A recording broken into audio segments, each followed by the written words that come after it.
சுவையான காலிஃப்ளவர் 65 செய்கிறத பற்றி பார்க்கலாம். அதுக்கு காலிஃப்ளவரை மீடியம் சைஸாக கட் பண்ணி அதை முதல்ல சுத்தம் செய்யணும். அதுக்காக சுடுதண்ணியில் மஞ்சத்தூளும் உப்பும் போட்டு அதை நல்லா ஊற வச்சுக்கோங்க. 5 நிமிஷம் ஊறினதுக்கப்புறமா அதில் இருக்கிற தண்ணியெல்லாம் வடிகட்டிட்டு நல்லா சுத்தம் பண்ணி ரெடியாக எடுத்து வச்சுக்கோங்க. இப்போ நம்ம மசாலா பொருட்களை ஒன்றொன்னா அதில் சேர்க்க ஆரம்பிச்சிடலாம்.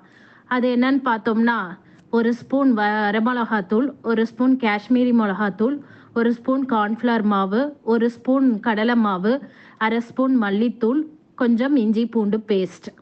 இது எல்லாத்தையும் நல்லா போட்டு மிக்ஸ் பண்ணணும்.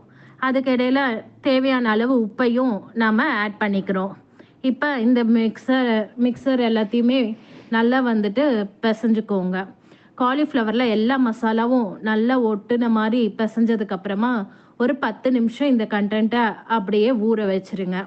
10 நிமிஷம் ஊறினதுக்கப்புறம் இந்த சைடு அடுப்பில் கடாயை வச்சு எண்ணெய் சூடேற விட்டுடலாம்.